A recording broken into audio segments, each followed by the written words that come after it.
Hello students, I am VLN Swarupini, lecturer in biochemistry from Sri Venkateswara College of Arts and Science, which is affiliated to Adikavi Nannaya University, Rajahmundry.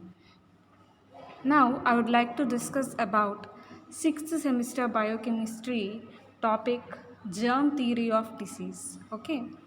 So in the previous class we have already discussed about different types of scientists and also spontaneous generation versus biogenesis. Now we are moving to the next topic of our first unit, that is germ theory of disease.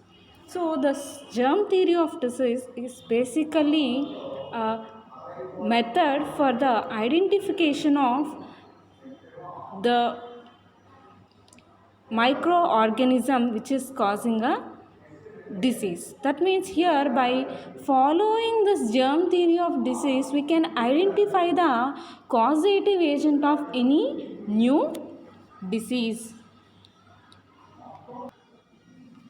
By using this method or postulates which were given from this germ theory, we can identify any causative agent of a new disease. Okay, so first let's see how this causative agent is identified in previous uh, period. Okay, so basically when there is no proper knowledge about science, at that time whatever the diseases which are present like chicken pox, pneumonia or flu, these these are caused by different kinds of bacteria and viruses, but people uh, doesn't know or doesn't have proper knowledge of these bacteria or viruses.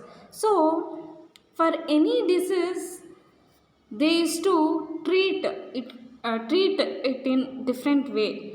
Okay, so to explain the causative agent of these diseases different theories were emerged, and these were not approved, but at that time without proper knowledge of science just they used to give something or the other theory.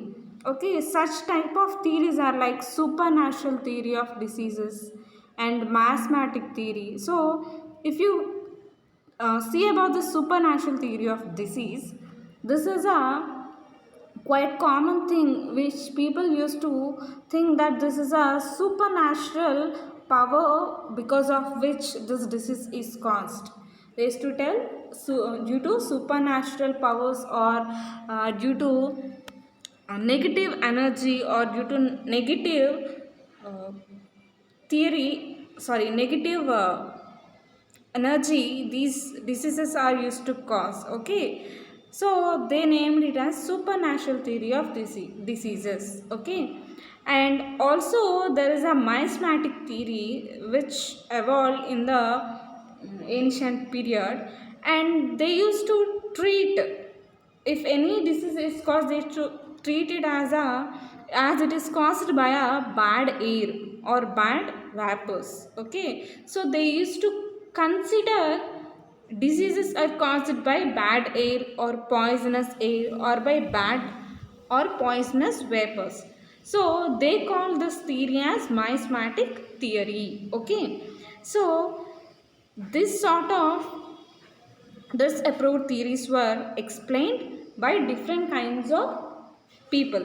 And in the latter part, Fracastro, a scientist from Verona in the year 1546, he suggested that these diseases were transferred from one person to another. So here Fracastro is the first person to explain about disease contamination. Disease is contaminated from one person to another. Disease is transferred from one person to another, and he explained that this particular disease is transferred from one person to another by a invisible organism. So this is a very uh, way forward observation done by Fracastro. Okay, so in the year 1546, what he told, diseases are transferred from one person to another, and the disease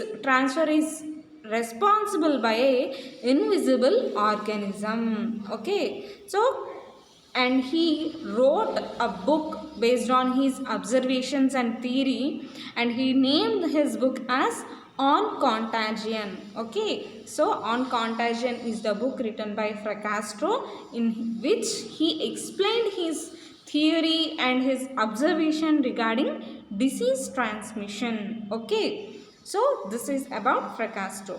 And in the later part, Benedict Prevost. He is also a very important scientist, and if we see about his observations,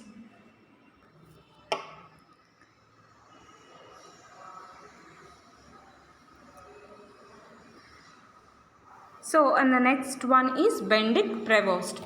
This scientist, he worked basically on plants. Okay, in the year 1807 he worked on wheat plant, and this wheat plant is frequently got the disease called burnt disease. Okay, wheat plants are commonly caused by this burnt disease, and this particular scientist Benedict Prevost, he identified the causative agent of this burnt disease of wheat. And what he stated in his observations is, Benedict Provost explained, there is a fungus which is causing this burn disease of wheat. This is the first time a scientist spoke about the causative agent in particular. Okay, previously Provost, what he told? He told just there is a invisible organism or invisible microbe which is transferring disease from one person to another. Contamination is being caused between people. But here, this Prevost, he spoke about a particular organism, microorganism, that is fungus.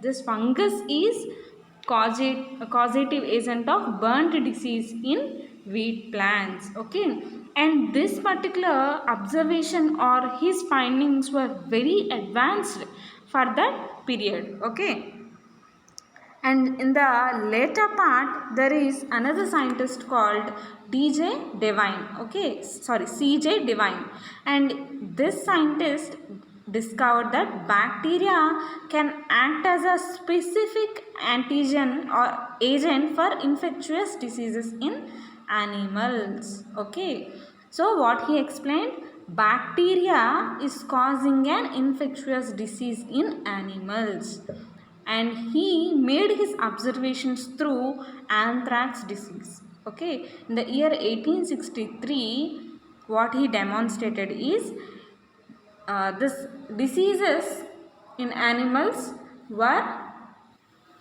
caused by a bacteria. Okay, and here he also stated that whatever the causative agent is present in the diseased animal, this is absent in the healthy ones. Okay, if we take this anthrax disease in cattle, at that period this anthrax disease is very common in cattle, and here he taken one diseased animal and one healthy animal, and he observed both animals for the causative agent. Okay, here he identified the bacteria in diseased animal, and whatever the diseased animal is showing the bacteria is absent in healthy one. Okay, and in if this particular healthy animal is in contact with the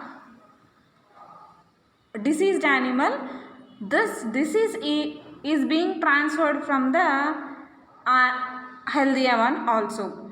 And he also injected this infectious bacteria which is present in the diseased animal to the healthy animal, and automatically the healthy animal got contaminated and it got the disease. Okay, so finally C.J. Devine, what he did, he identified the causative agent as bacteria regarding this anthrax disease in cattle, and additionally he also observed and explained that whatever the causative agent is there in the diseased animal is absent in the healthy animal, and whenever we are injecting this diseased animal's causative agent or infectious bacteria into the healthy one, this healthy animal is also being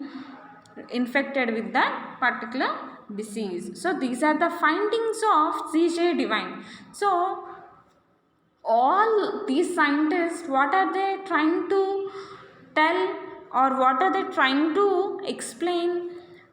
Here they are working on the causative agent of the diseases.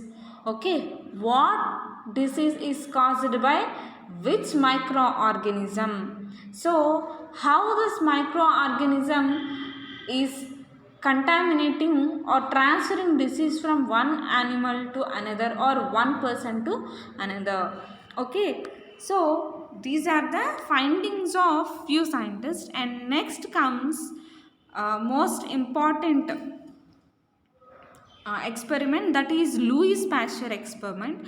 We already discussed about this experiment in the previous topic, that is biogenesis versus abiogenesis. Okay, so we all know about the Louis Pasteur swan neck flask experiment. Okay, swan neck flask experiment. Okay, what he did in his experiment, he have taken a round bottom flask and he bent the mouth of the flask in a swan neck in the S shape. Okay, he bent the mouth in a S shape and have taken nutrient broth, and he boiled that particular nutrient broth for some period, and during the boiling stage there is no presence of microorganism in the swan neck, whereas after this what happened, this particular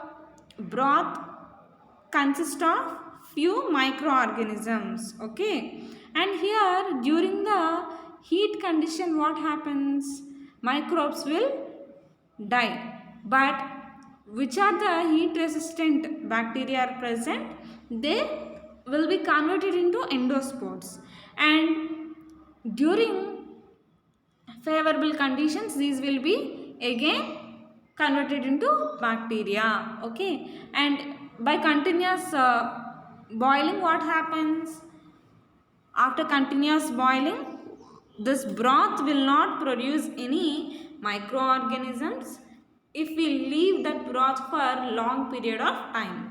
Okay, so here this is the experiment in which he tried to explain about the causative agent and presence of microorganisms uh, in the air. Okay, and also he tried to explain about biogenesis, there is existence of life from living things only. He tried to explain all these points. Okay, and next comes the Robert Koch experiment. So this is the benchmark experiment regarding this germ theory. So this germ theory of diseases was given by this Robert Koch, and by his work and his contributions he gave Koch postulates. Okay, and by following these postulates we can identify the causative agent in any disease. Okay, so till now also whatever the new diseases we are seeing, like uh, different kinds of diseases are there na, SARS or COVID, and these kind of diseases can easily be identified by using these Koch postulates. Okay, so whatever the new diseases that are emerging in the nature that can be identify whatever the causative agent is there for that particular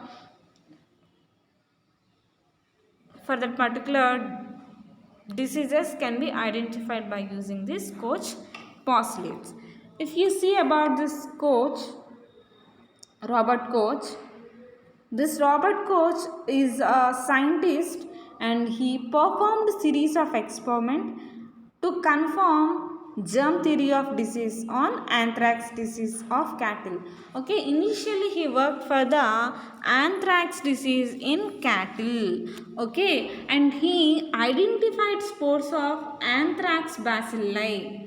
Okay, and he isolated those anthrax bacilli in pure cultures, and he taken those pure culture and infected those pure culture into a new and healthy animal. Okay, and by seeing the difference, he demonstrated that this whatever the healthy animal is there, this is again infected with the disease. Okay, and by series of his experiments in the year 1882, he established and explained effective relationship between microorganism and disease. That means in the 1882, with all his series of experiments and research, he explained the relationship between microorganism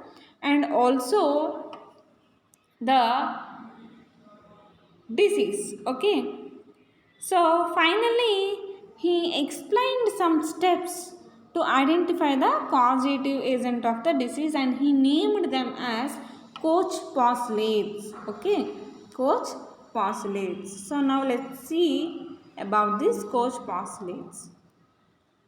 Okay, initially he have given three steps or three series of steps to identify the disease in the year 1882. In the latter part, another scientist named E.F. Smith in the year 1905 added a fourth step to the Koch postulate. Okay, and till now we are following the same postulates to identify the new disease. Okay.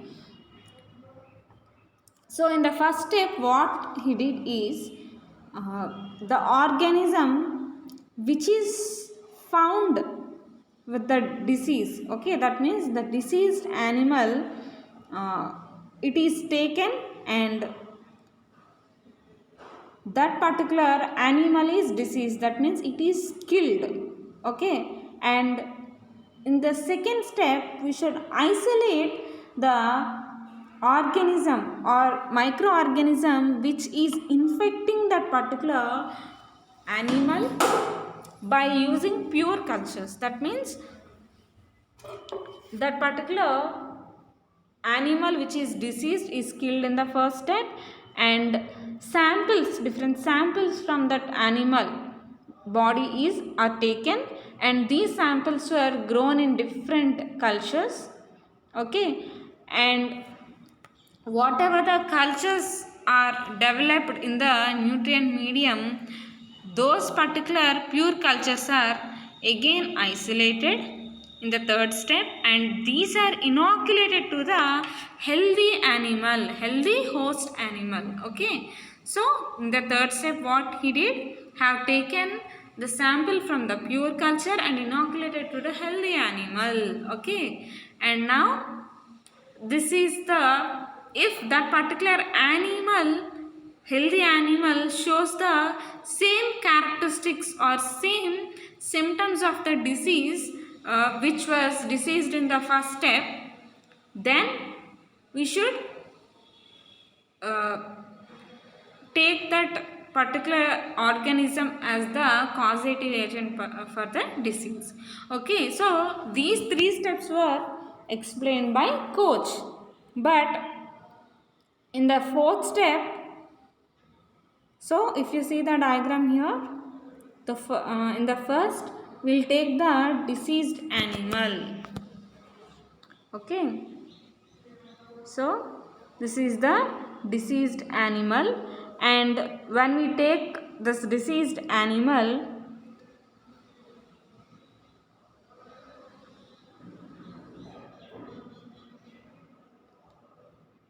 Okay, when we take this diseased animal, what happens? We'll take samples. Okay, we'll collect samples from this animal and we'll carry for the pure culture. We'll carry for the pure culture. And later, what happens means culture is developed. Okay, and again after developing the culture, we'll take pure culture sample. We'll take pure culture sample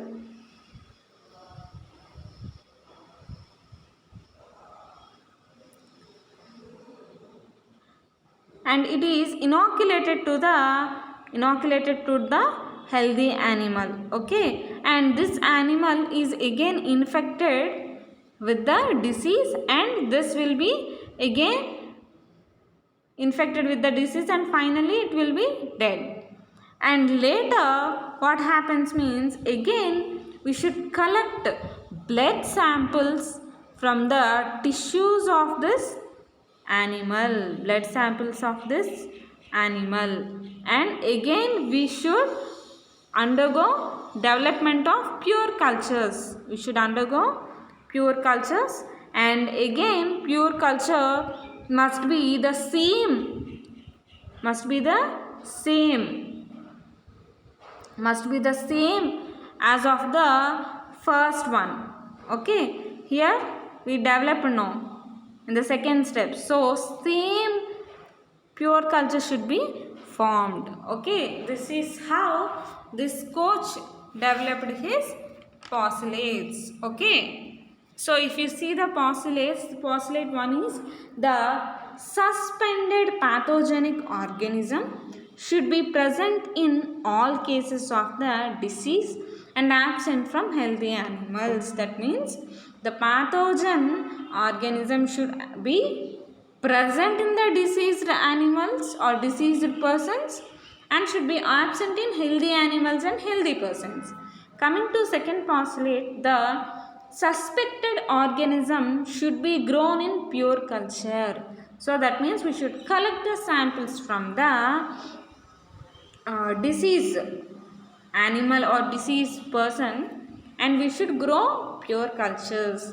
And now samples from pure culture is taken. Okay, from a pure culture of the suspected organism should cause disease in healthy animals. So what we should do? Should collect the pure culture sample and inject or inoculate it to healthy animal and it should be again infective of that disease. Now in the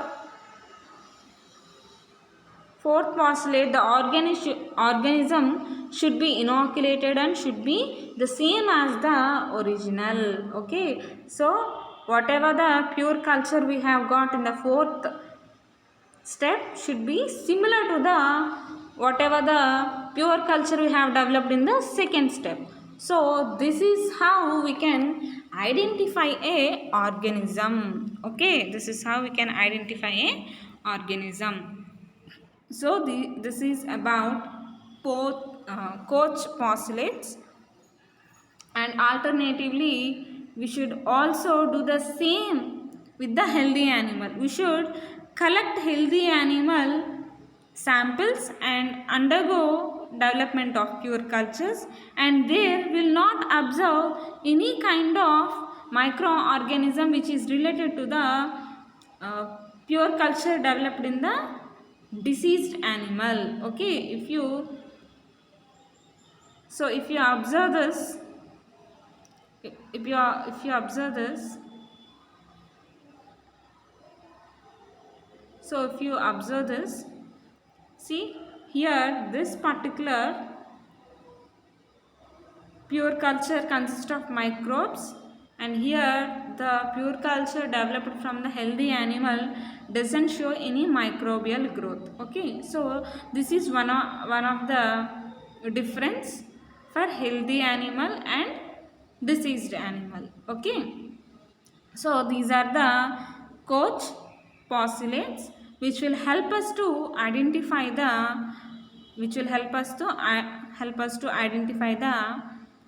microbes or causative agent of any disease. Okay.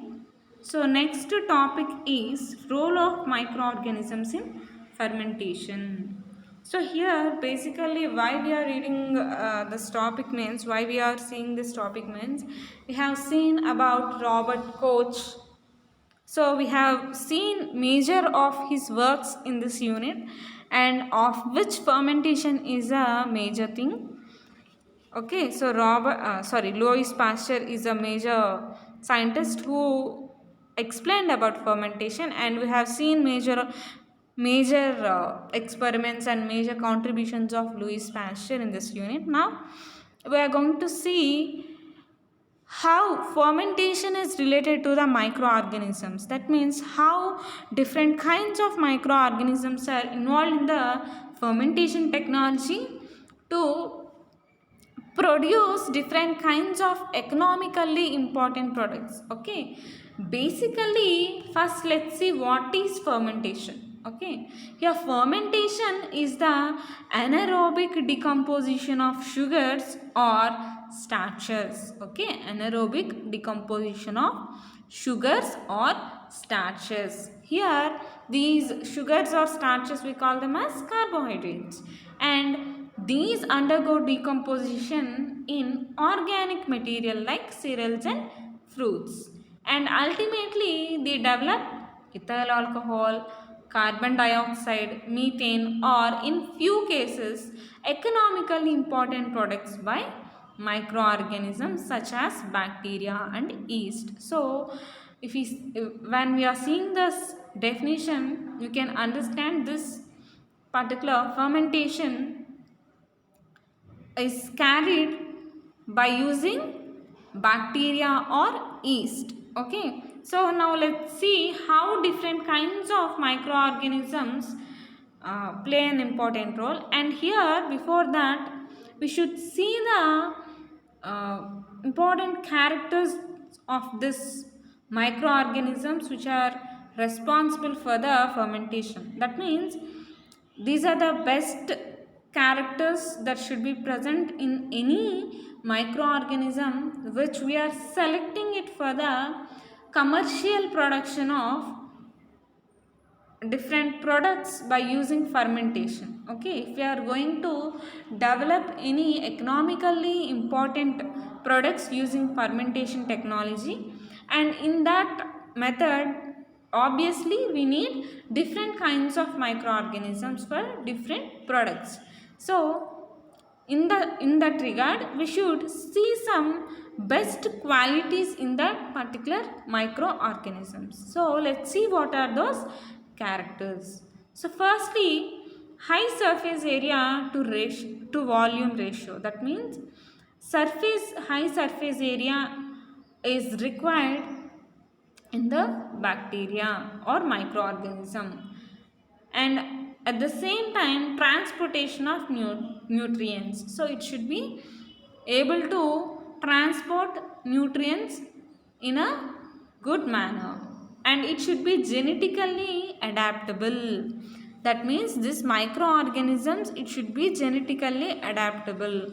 That means in few cases what happens is, if we need any product at industrial level for commercial use, what happens, any industrialist or any person who is undergoing this fermentation technology for commercial purpose, he required end product in higher volumes or higher percentage. So obviously we should go for genetical modification in that particular microorganism. So different kinds of varieties or hybrid strains should be used to develop any product in high amounts. So that if that particular microorganism is not suitable for this genetical modifications, it will be very tough for the person who is undergoing this process. So that's why any organism should be it should have genetic adaptability. It should have genetic adaptability, and also it should be metabolically, it should show metabolic diversity. So these are the major characteristics that are required by a microorganism which we should select for industrial level fermentation technologies. Okay, so here let's see how these microorganisms are used in production of different kinds of products at commercial level. Okay, so how microorganisms are useful in production of different products at industrial level. So obviously first one is organic solvents. Okay, so here organic solvents means ethanol, acetone, butanol and glycerol. These kind of products are called as organic solvents. Okay, and here this microbial production of organic solvents, they should take low cost raw material. Okay, if they should choose a high cost raw material, it will be a loss to them. So if they select low cost raw material, it will be a ideal method for the fermentation. So now let's see in which kind of organic solvent production which type of microorganisms are utilized. Okay, so let's see. Ethanol, basically in nowadays ethanol is produced by using Zymomonas mobilis and Candida pseudotropicalis and Candida utilis. So these are the three different microorganisms used for the production of ethanol. Okay, used for the production of ethanol. And next acetone. Next one is acetone.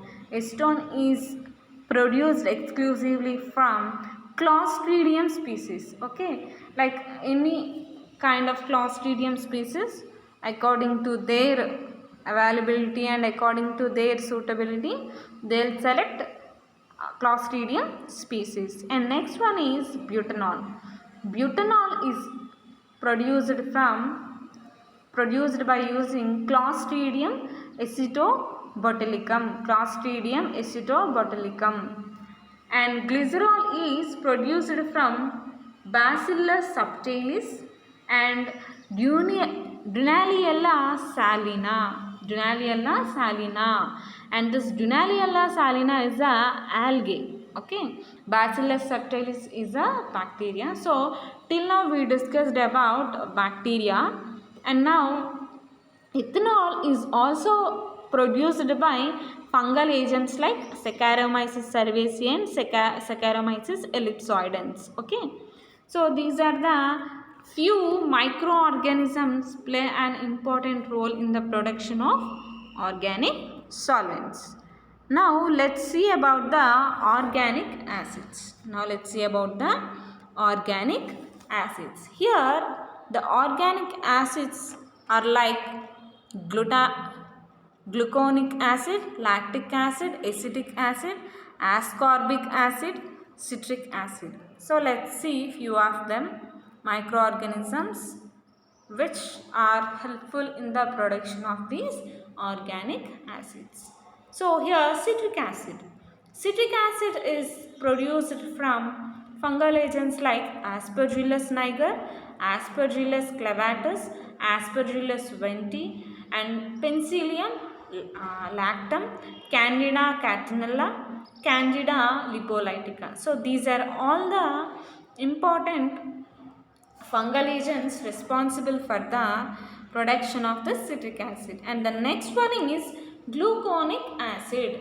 Okay, gluconic acid. This gluconic acid can be produced from Gluconobacter suboxidans, Acetobacter, Pseudomonas and Vibrio bacteria, Aspergillus niger and from Penicillium also. So these are the few bacterial and fungal strains which are responsible for the production of gluconic acid at the industrial level. And the next one is lactic acid. So here lactic acid is exclusively produced from lactobacillus species. Okay, so lactobacillus species like lactobacillus bulgaricus, lactobacillus lactis, lactobacillus amylophilus. These are the few strains used for the production of lactic acid. And the next one is acetic acid. Next one is acetic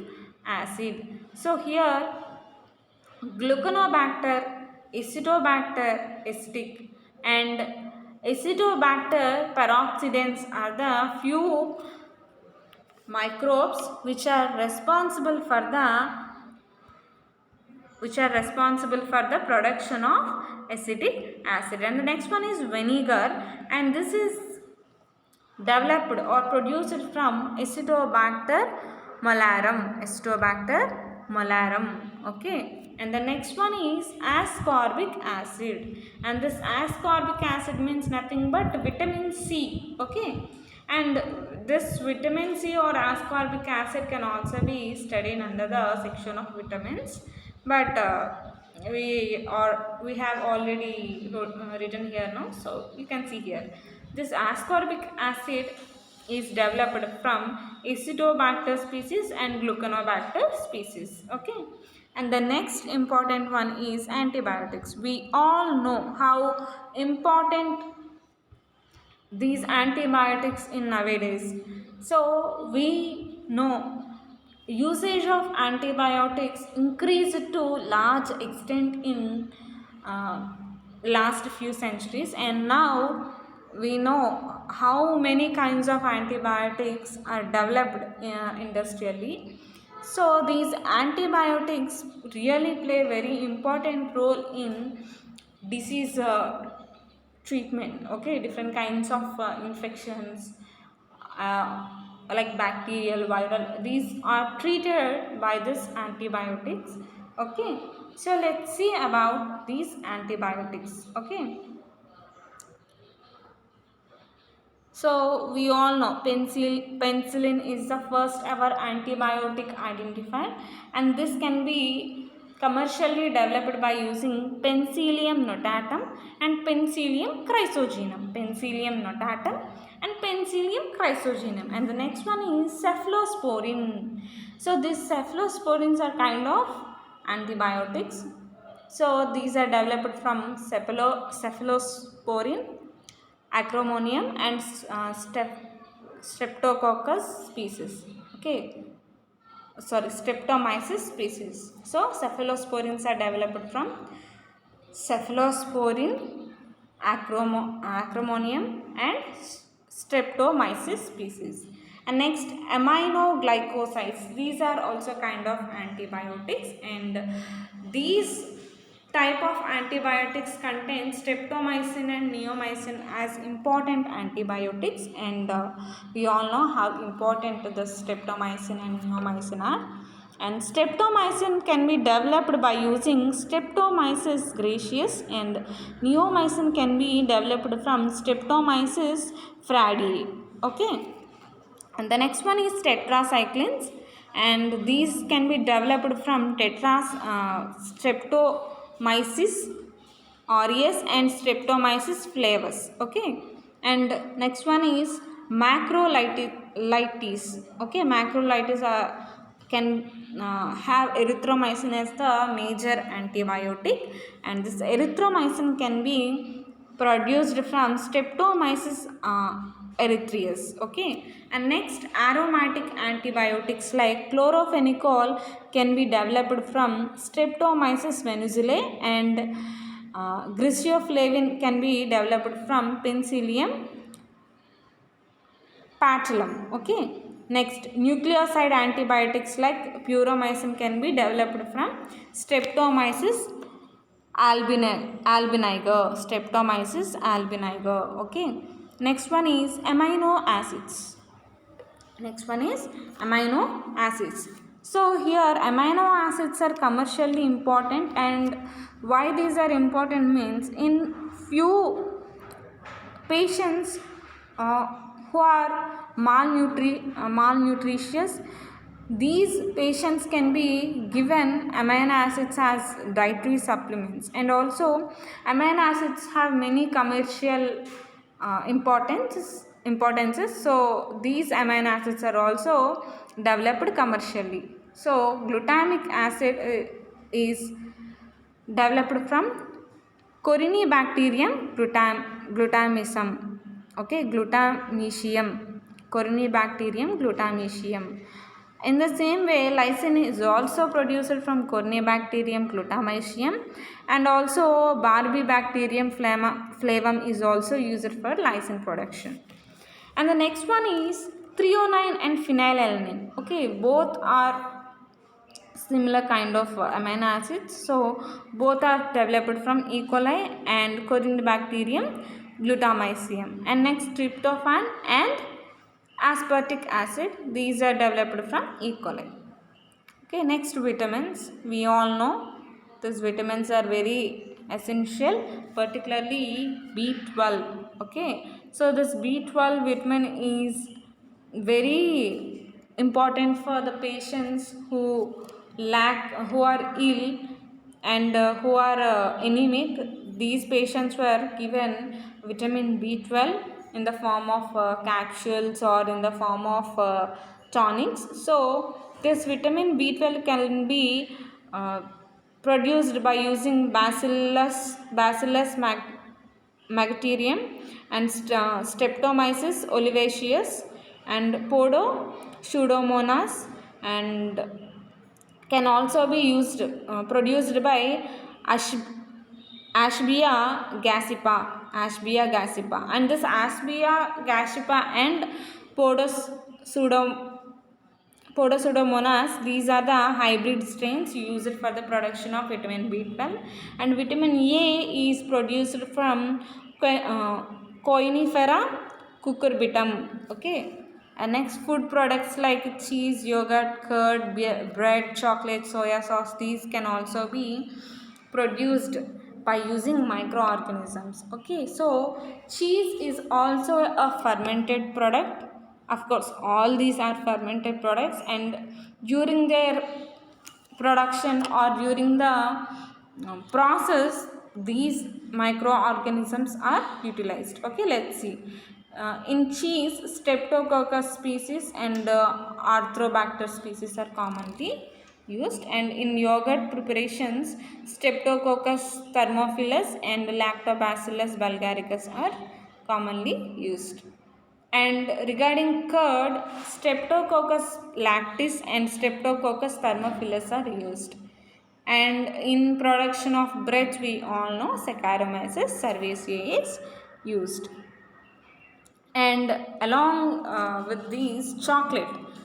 We all know how uh, widely these chocolates are produced industrially, and here Bacillus subtilis and Bacillus stereothermophilus are commonly used for fermentation of chocolates. That means here whatever the cocoa beans are used for the production of chocolate, these are fermented to get a better flavor. Okay, so in the basically in the process of chocolate preparation, initially cocoa beans were fermented with these bacteria, and later these chocolate is prepared with those cocoa beans. Okay, and next one is soya sauce, and in soya sauce preparation, Aspergillus soy and Aspergillus oryzae is commonly used. Okay, and the next one is single cell proteins. Basically these single cell proteins are very essential for the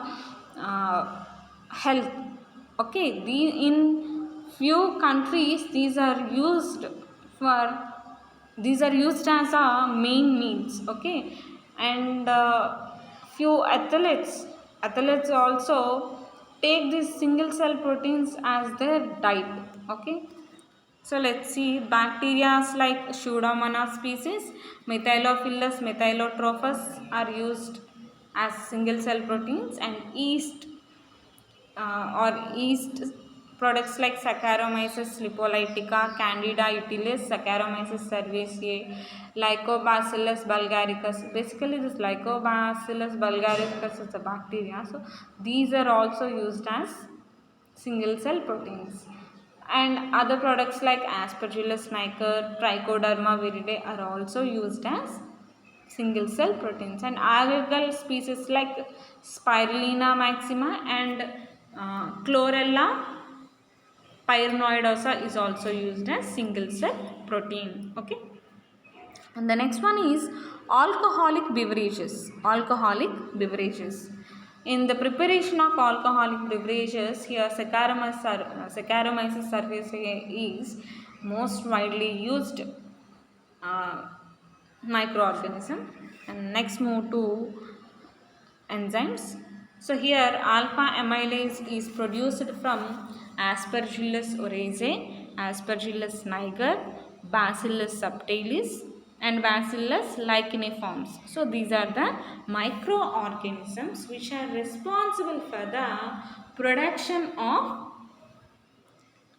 this alpha amylase enzyme. We all know how what is the use of this alpha amylase. This is responsible for the digestion or breakdown of carbohydrates. And next one is cellulose. This is produced from Aspergillus niger and Trichoderma conigyi. Okay. Next, invertase enzyme is responsible. This invertase enzyme is produced from the microorganism Saccharomyces cerevisiae, and keratinase is the enzyme produced from Streptomyces fradiae, and lipase is produced from Candida lipolytica and Aspergillus niger. Lactate is produced from Saccharomyces fragilis, and pectinase is developed from Aspergillus species, and amyloglucosidase is produced from Aspergillus niger. And the next one is mushrooms. Mushrooms can be produced by fermentation process. Okay, these mushrooms can be produced by fermentation process also. And here basically Agaricus bisporus is a button mushroom. Spores of this Agaricus bisporus are used to produce button mushrooms, and also Plictorus striatus is also used for the production of oyster mushroom. And next, polysaccharides like xanthine and dextrane are also produced commercially. And here these xanthine is developed from Xanthomonas composites, and dextrane is developed from Astrobacter species and Streptococcus mexatans. Okay, and next, biofertilizers. Biofertilizers we all know as Azobacter and Azospirillum, Azilla, Rhizobium. These are all biofertilizers, and these are also produced at industrial level for the purpose of agriculture. Okay, and few other products like steroids were developed from Rhizophus nigricans, and gibberellins can be produced from Gibberelli fosicorol. Okay, this gibberellins we know these are the plant hormones, and this is for the class. Okay students, so this role of microorganisms is a little tough question with lots and lots of scientific names. Of course, if you study well, this is very easy. Remember the common names which we hear, and you can write in the exam well. Okay, so this is about the class. With this we have came to an end of the unit 1. In the next class we will start the unit 2. Thank you, students.